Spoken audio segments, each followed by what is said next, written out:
엄마, 우리 결혼 내년으로 또 미뤄야 할 것 같은데. 한 번도 모자라 계속해서 미뤄지는 결혼.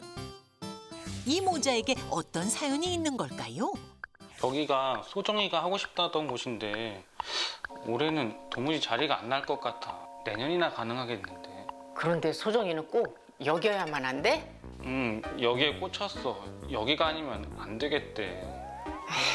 그래, 너희 결혼식이니까 네가 하고 싶은 곳에서 해야지.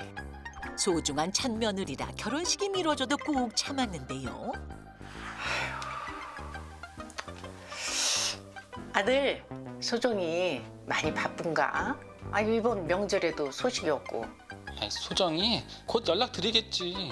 지난번 설에도 못 오고 이번에는 올란가? 아니, 소정이는 우리 집 며느리 될 생각이 있는 건가? 그래도 엄마 생일은 알고 있으니까 생일 때는 같이 가기로 했어. 응? 소정이가 온다고? 설레는 마음으로 선물까지 준비해 예비 며느리를 기다렸는데요. 엄마, 해피 버스데이. 근데 소정이는 왜 같이 안 왔어? 소정이가 오늘 바쁘다고 해서 나만 왔어. 이 가방은 뭐야? 소정이 주려고 산 건데 네가 좀 전해줘. 소정이는 가방을 잘 받은 건가? 집안 행사도 늘 불참하고 안부 연락 한 번 없는 예비 며느리. 결국 직접 만나 얘기를 들어보는데요. 소정아, 내가 고른 예식장 있잖니? 내년에는 가능하다고 그랬는데 자리는 언제나 날까? 아, 어머니, 제가 알아봤는데 내년에도 자리가 없더라고요. 그럼 언제 자리가 나는데? 모르겠어요. 내후년에는 자리가 나지 않을까요? 저희는 기다리고 있어요. 예비 며느리의 고집 때문에 또 결혼식이 미뤄지고 그래서 파격적인 제안을 하게 되는데 결혼식 비용은 이걸로 다 해. 대신 미루지 말고 결혼식은 아무 데서나 내년 안에 했으면 좋겠다. 너는 괜찮지만 우리 아들은 나이도 있는데. 어머니, 전 그래도 제가 고른 곳에서 하고 싶어요. 한 번뿐인 결혼이잖아요. 저희는 그렇게 급하지 않아요. 알아서 할게요. 자기 주장만 내세우는 예비 며느리. 과연 결혼 후에도 잘 지낼 수 있을까요? 아, 며느리 분도 이제 조금 고집이 조금 세신 것 같고. 아, 근데 저도 아직 결혼을 안 했지만 제가 아들 입장에서 볼 때는 네. 하루빨리라도 그냥 결혼을 지금 하고 싶거든요.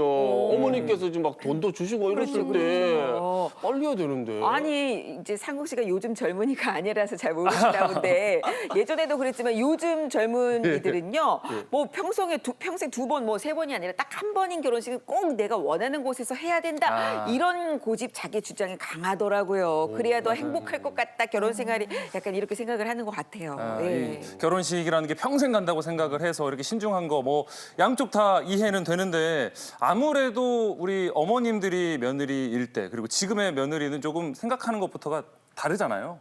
많이 다르죠. 많이 달라요. 많이. 저도 나름대로 신세대라고 생각하는데 요즘 MZ세대도 만나면 깜짝깜짝 놀라요. 와, 이렇게 맞아요. 생각이 다르구나. 네. 요즘 며느리들이 이제 결혼을 할 때 이렇게 생각하세요. 아, 이 결혼은 내가 행복하려고 하는 거야. 뭐 시부모한테 잘한다 뭐 이런 생각이 별로 없는 것 같아요. 그리고 명절 때 아, 내가 행복하게 해외여행 가야지. 해외여행 가고요. 그다음에 이제 원하지 않는 톡이 오잖아요. 그러면 바로 차단을 해버려요. 정말 우리가 생각하는 깜짝깜짝 놀라거든요. 이렇게 현재의 그 MZ세대의 심정을 알아야지만 MZ세대의 며느리의 그 생각을 알아야지만 고부 갈등을 예방할 수 있을 거라고 생각이 돼요. 네.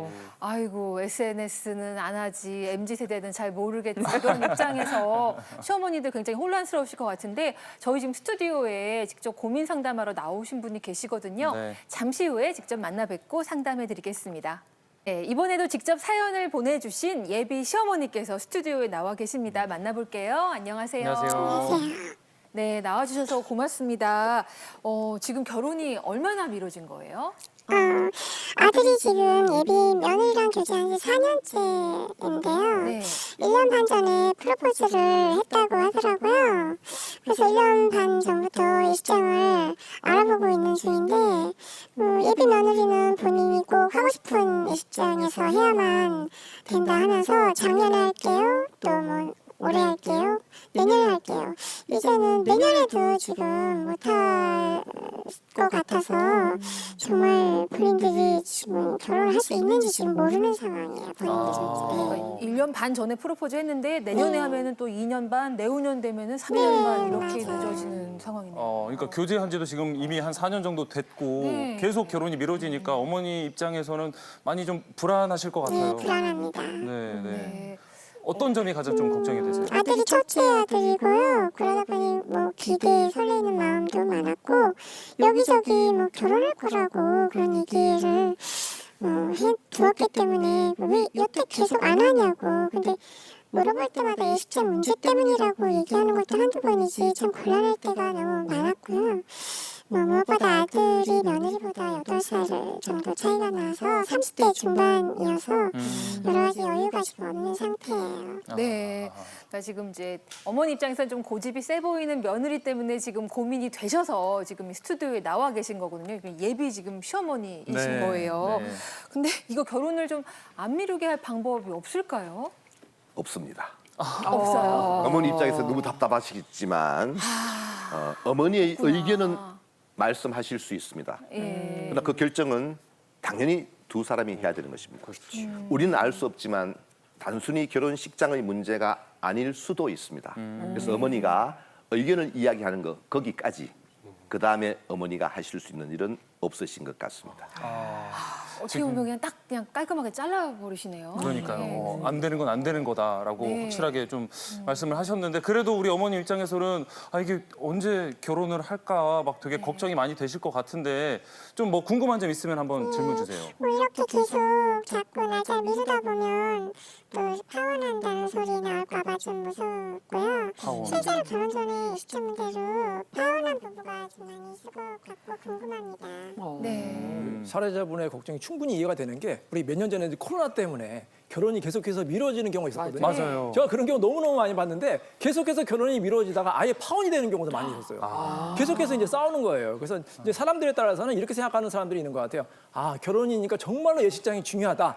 꿈에 그린 그런 예식장에서 하고 싶다. 이런 분이 계시는 반면에 예식장이 뭐가 중요해? 사랑이 중요하지. 예식장 그냥 대충 아무 데서나 하자. 이렇게 생각하시는 분이 있어요. 근데 이거 가지고 계속해서 싸우다가 결국에는 파혼까지 되고요. 심지어는 결혼을 했는데 이 문제로 계속해서 부부싸움 해가지고 1년도 안 돼가지고 이혼하는 경우도 있거든요. 아이고. 자, 이때 주의할 게 뭐냐면 그 결혼 비용 쓴 거 예를 들어서 뭐 억 넘게 쓰는 경우도 있잖아요. 그거 다 공중분해되는 거예요.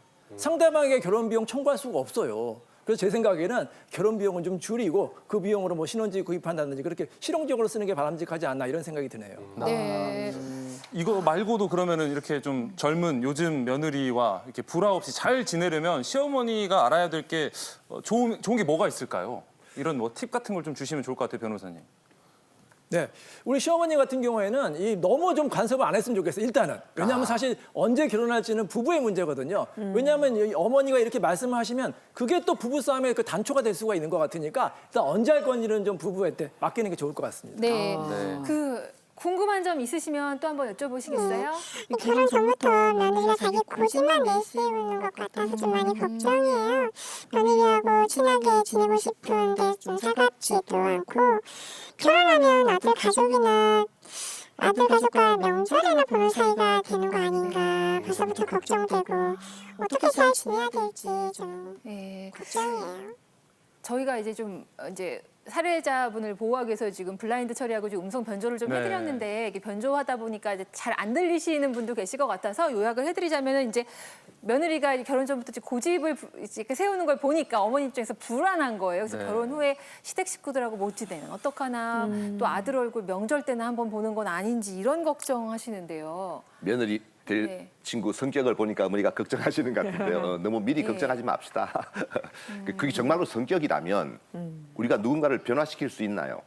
없죠. 없습니다. 그냥 변화의 동기를 제공할 수 있을 뿐이죠. 네. 그런데 우리가 한 가지 생각해 볼 문제가 있는데 그런 아이를 내 아들이 좋아하고 결혼하겠다는 거잖아요. 아, 그렇네요. 뭔가 장점이 있다는 뜻입니다. 그렇죠. 네. 그렇죠. 우리가 알지 못하는 뭔가 좋은 점이 있기 때문에 그렇게 하는 것이거든요. 그걸 먼저 이해하시는 게 순서인 것 같습니다.